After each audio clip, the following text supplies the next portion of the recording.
Khadra, and we will discuss about environmental cost management. So first of all, what is environmental cost management? Environmental cost management enables business to control the costs associated with the environmental impact of the company's business operations, such as the cost of energy and water and the disposal of waste and fluid. It is important to note at this point that the focus of environmental management accounting is not at all on purely financial costs. It includes consideration of matters such as the cost versus benefits of buying from suppliers who are more environmentally aware, or the effect on the public image of the company from failure to comply with environmental regulations. So in environmental management, there are two things to consider, which are environmental cost and environmental benefits. Environmental costs are those incurred by companies directly or through third parties to prevent, reduce, or repair damage to the environment arising from their operating activities. Meanwhile, environmental benefits are benefits enjoyed by the organization from action taken to reduce the impact on environment. Hi, my name is Alia Nabila. I will talk about the purpose. The first one is to allow the economic entities, local and governmental collective to have a corrective assessment. Second one, to encourage company to conserve the environment. The third one, to comply with regulation imposed by authorities. Fourth, to assess the feasibility of a project outweigh the cost. So a little bit of environmental management background. The International Organization for Standardization, ISO for short, developed an international standard to specify requirements for environmental management systems. So the standard was revised in 2015. As part of the development process, ISO conducted a continual improvement survey to develop an understanding of the needs of current, past, and potential uses. So the purpose of the ISO management system standard is to specify general requirements and guidelines that, when followed, should provide reasonable assurance that the outputs from the system will have minimal negative environmental impact and improve environmental performance. It should be noted that the ISO for environmental management is non-prescriptive. That is, it details what should be done, but not necessarily how to do it. Okay, so since the standard is non-prescriptive, it is important to understand that an environmental management system is what an organization makes it. If one organization does not realize the expected benefits from its management system, an improvement team should identify the organization's level of maturity and take the steps needed to proceed to the next level in order to reach the full potential of the environmental management system. Because the business world is accustomed to treating environmental practices as source of added costs, the challenge for quality practitioners is to identify where environmental and sustainability quality issues, such as reduction of waste and use of renewable energy, also serve business and customer interests. So here I share with you guys a bit of the stages in the evolution of compliance management to sustainability. In 1990 to 1994, compliance management meant focusing on regulation and relying on environmental departments to react to issues. In 1994 to 1998, environmental management systems brought a more systematic, organization-wide focus on environmental issues. In 1998 to 2002, environmental information management system involved using web-based systems and integrating multiple systems. In 2002 to 2006, environmental process management system make use of quality tools using a project focus to drive improvements. Now in 2006 to current year, sustainability requires integrating environmental, social, and economic goals and using best practices to address risk and uncertainty. Now I will explain about classification of environmental costs. First is prevention cost. Prevention cost is a cost of activities undertaken to prevent the production of waste. Prevention costs represent a company effort to solve problems before they occur and turn them into the opportunities. Companies can experience a long-term competitive advantage when environmental engineering effort are undertaken to reduce and eventually eliminate pollutants. Preventing environmental damage is a matter of educate everyone in the company on how to do the job without harming the environment. The company should establish policy and guidelines that clearly outline how they expected the job to be done, while at the same time protecting the environment. When the company achieves the goal, it will increase the potential value of the company. Prevention activities include evaluating and selecting pollution control equipment, designing processes, carrying out environmental studies, and developing environmental management systems. Now, I will explain about detection costs. Detection costs are costs incurred or cost of activities executed to determine if product, processes, and other activities within the firm are in complying with regulation and appropriate environmental standard. It also a cost of evaluating product and process include product review, test audit, and inspection. If the company is aware and concerned about environmental issue, therefore they will comply with the rule and environmental standard in order to protect the environment to the society. The example of detection costs include auditing environmental activities, inspecting product and processes, developing environmental performance measure, testing for contamination, and measuring contamination level. Next, internal failure costs. Internal failure costs are the costs incurred from performing activities that have produced contaminated and waste that have not been discharged into the environment. The costs are incurred to eliminate and manage the waste of the product. Internal failure costs incurred operating pollution control equipment, treating and disposing of toxic waste, maintaining pollution equipment, and recycling scrap. Lastly is external failure costs. External failure costs are the costs incurred on activities performed after discharging waste into the environment. External failure costs include cleaning up the pollution lake, cleaning up contaminated soil, settling personal injury claim, and receiving medical care due to polluted air. External failure costs can be subdivided into realized and unrealized categories. Realized external failure costs, those incurred and paid for by the company. For example, if the company has contributed to the harm toward the environment, so they need to pay the consequences such as of the fine and penalties. Unrealized external failure costs are caused by the company but are incurred and paid for by the parties outside the company. For example, members of society bear this cost and the society will bear their own cost of medical help due to environmental pollution caused by the company. Now, I will explain about tiers of environmental costs. For your information, the United States Environment Protection Authorities has defined 5 tiers of environmental costs that are useful for defining the different type of environmental costs. The first tier is conventional costs, which can be defined as direct costs associated with capital expenditure, raw material, and others operating and maintenance costs. It can be found in the accounting system of most organizations. However, they may not be reported in the form that can be readily used by managers to assess environmental expenditure. These include the cost of purchasing equipment and plant that will prevent environmental impact. The second tier is hidden costs, hidden regulatory costs that come from activities such as monitoring and reporting of environmental activities and emission, cost of searching for environmentally responsible suppliers, and the ongoing cost of cleaning up contaminated land. Basically, hidden costs include the cost of monitoring and reporting activities to comply with regulation. These costs can be found in the accounting system but may not be easy to find and report. They are often hidden in various overhead accounts and in the cost of wages and salaries. Next is a contingent cost that may incur in the future depending on future events. This cost will be recognized within an organization internal report and also disclosed in the notes to the financial statement included in the external financial report, but only if there are material in the amount. For example, contingent liability arises from failure to clear up contaminated site, also fines and penalty for compliance with regulation.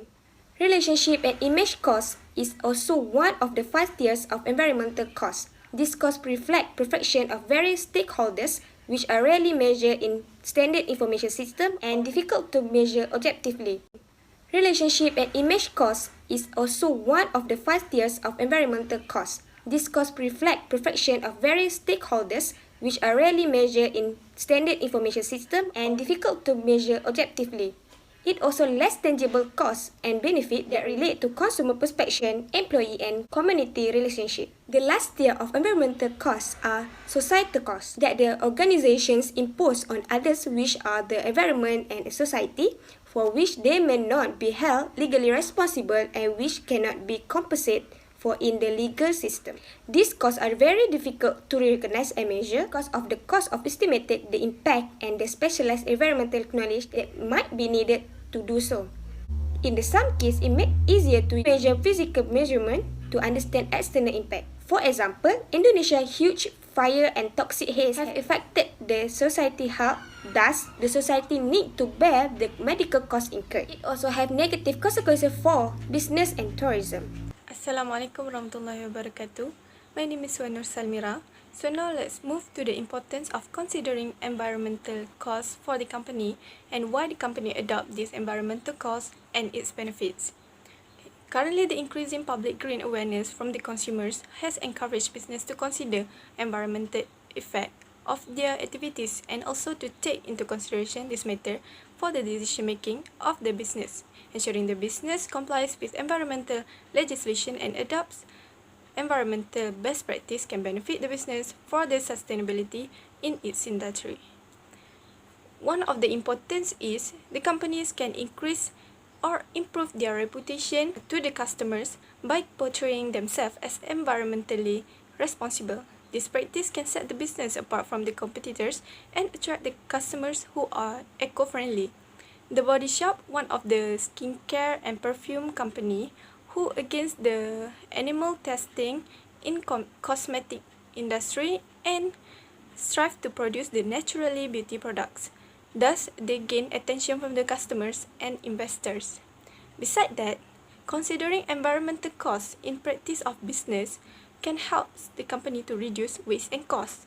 The best example would be the company who manage to increase energy efficiency can save the utility costs when they encourage reusing existing material in creative way. Means that fewer money are spent to purchase a new stock to create the products.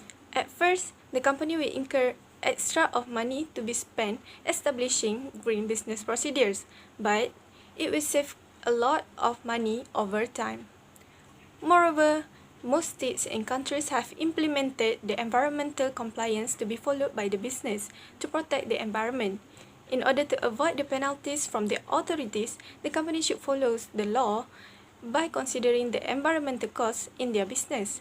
The penalties include fines, increased liability to environmental taxes, loss of sales, and consumer boycotts. There are advantages and disadvantages in environmental costs and benefits. The advantage of environmental costs and benefits are: first, the clarity in unpredictable situations. The company is able to identify and evaluate each upcoming expenditure as they are already alert and know how to handle the environmental costs and the consumer expectation. Next, help the organization make rational decisions. It helps the organization make rational rather than emotional decisions. The act of listing and evaluating costs and benefit will force them to look at all variables to make the right decision toward achieving the objective of the company. Thus, at the same time, the environment will not be harmed. Lastly, build a good image. By taking care of the environment, they gain trust and confidence from the consumer to support their company. Plus, more investors and shareholders are interested in the company that can manage their costs well in all aspects. Thus, there are also disadvantages in the environmental costs and benefits. First, the advantages is potential currency in identifying and quantifying costs and benefit. Uncertainty involved in qualifying and assigning a monetary value to intangible item lead to an incorrect cost-benefit analysis. This can lead the company to inaccurate calculation of the cost and make them incur loss and maybe can be sued by consumers. Next, the advantages is increased subjectivity for intangible costs and benefits. Since some costs and benefits are non-monetary in nature, this estimation and forecasting is often based on the past experience and expectation, which means it can often be biased. Lastly, incorrect calculation of present value resulting misleading analysis. This equalizer all present future costs and benefit by evaluating all items, which eliminate the need to account for inflation or speculative financial gain. Okay, for the application, we choose Petronas Cost Per Height. One of the key parts of the sustainability framework of Petronas Cost Per Height is health, safety, and environment. All the health, safety, and environment risks in the business are managed with strict adherence to prevailing regulatory requirements. Petronas Technical Standard, their health, safety, and environment management system, as well as Petronas Health, Safety, and Environment Mandatory Control Framework. Petronas will usually review, assess, and manage the risks associated with health, safety, and environment security and local stakeholders annually in our enterprise risks, as well as plan facilities risks. To drive excellence in health, safety, and environment, this company will usually embark on the various health, safety, and environment programs to engender a generative safety culture in the company where the value of safety is fully integrated into every aspect of their system and process. In taking the health, safety, environment beyond mere compliance, for Petronas Gas Berhad, health, safety, and environment remain at the forefront of their priorities in no small way on how they conduct their business. Their effort to maintain a high level of safety had success in improving the health, safety, environment performance. To shape the generative safety culture, Petronas have implemented stop work policy. The stop work policy empowered employees at all levels, including the third-party service partners working in their facilities, to stop doing any work if there is any immediate threat of harm, injury, or impact to the environment that usually arise during the work. Addressing the danger of climate change to the environment. Operating in the energy and utility sector, the company is well aware of the possible climate change impact. As part of Petronas Group of companies, Petronas Cost Per Height has managed to acknowledge the need to strengthen emphasis in addressing climate change impact. The requirement stipulated in Paris Agreement is already agreed by the company as well as their role as a responsible business entity to balance the issue of climate change with the challenge to sustainability, deliver their product and services to the customer.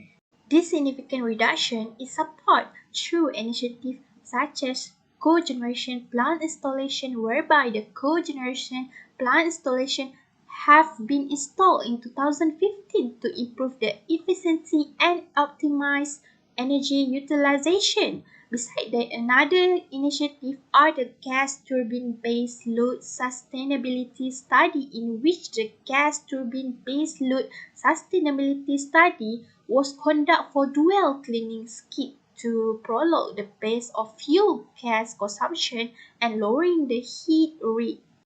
Furthermore, another initiative is the installation of flare gas recovery unit for when flare gas recovery unit was installed at GPP to recover normal flaring hydrocarbon gases for flare heater.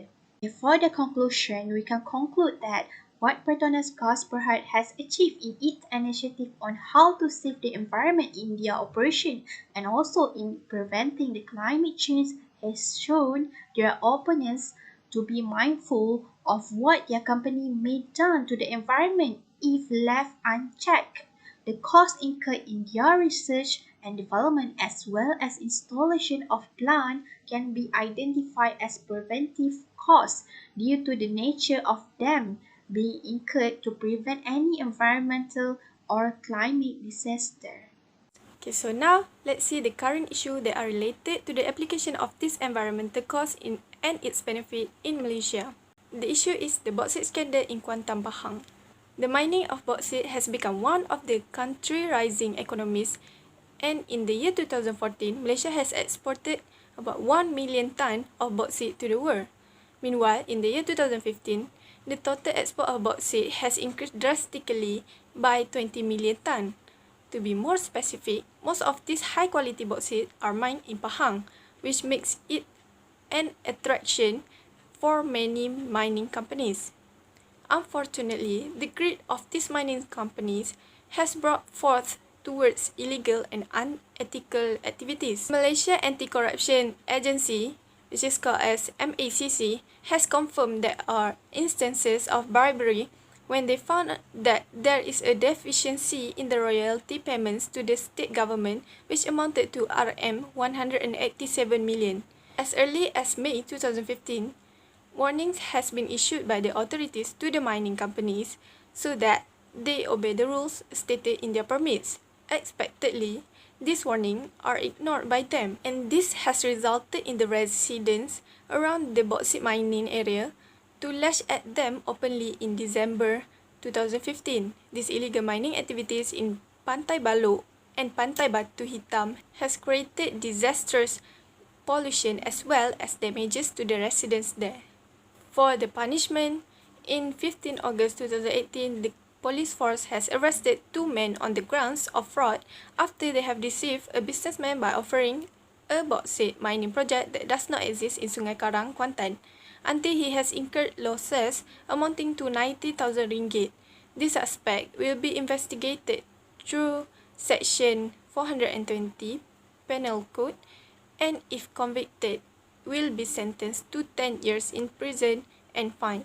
On 14 August 2017, MACC has also stated that it has impounded bauxite worth Rm 1.289 million to prevent it from being brought out for all related activities including business matters. This amount is stated as the MACC has impounded 10 million tonne of bauxite reserve in several bauxite mining areas on that week. This impound is made based on the Section 33 SPRM Act 2009, in which any company that violate that order, they will be fined 10,000 ringgit maximum, serve 2 years in prison or both. Thus, these penalties and arrest shows that if a company does not want to take care of the environment or violate the regulation or does something that pollute the environment, they will definitely incur the consequences in the future. These penalties and fines are then regarded as environmental costs as well. There are a few things to consider in improving the environmental management. Saving energy doesn't need to involve expensive new equipment. It is often about changes in behavior and using existing equipment more efficiently. So make sure to also look outwards in environmental objectives and consult stakeholders, whether they be the local community or simply the company's employees. So in a stakeholders engagement, for example, customers are now more concerned on the well-being of the earth environment. So not engaging to their concerns may tarnish the company's reputation in the event of not complying or implementing such as energy saving measures. So it is important to also involve employees in environmental discussions. They may have a better understanding of the risks and problems than you do, and will be well placed to offer solutions. They will also see that you value their opinions and are taking steps to protect their interests. Meanwhile, for the employees, we can implement energy-saving measures by reducing the lights in their department or provide bus as transportation. However, remember to bear in mind any health and safety issues before you implement any changes. For example, could reducing lighting in the area of your premises make it difficult for your employees to move around safely? Next is employee incentives. You might want to consider appointing an energy champion who is in charge of finding new ways of cutting the amount of power you use. Their responsibilities could include reporting any energy waste they notice, for example, equipment left on unnecessarily. Number 2, ensuring equipment and machinery are well maintained and working efficiently, or contributing, gathering, and implementing ideas for improving the way things are done to be more efficient. So offering a simple incentive, a prize, or a voucher can encourage employees to volunteer information, like I said just now. So it can increase in productivity as people often enjoy working for ethically driven companies. It could also reduce staff turnover and save on recruitment costs. The next suggestion to improve environmental performance is by using investing to save. So paying for regular inspection and maintenance of equipment may save you money in the longer term. For example, by improving energy efficiency, reducing your use of raw materials, or avoiding breakdowns. There are also significant benefits to investing in technology that reduces your energy and water use. A lot of equipment costs far more to run than to buy. You could save money by spending more in the first place to buy more energy efficient machinery and equipment. Last but not least is by reducing the waste. Waste is the result of using materials inefficiently. Waste costs are twofold. This is because you pay first for the materials that you do not use, and now you pay for a second time to get rid of them.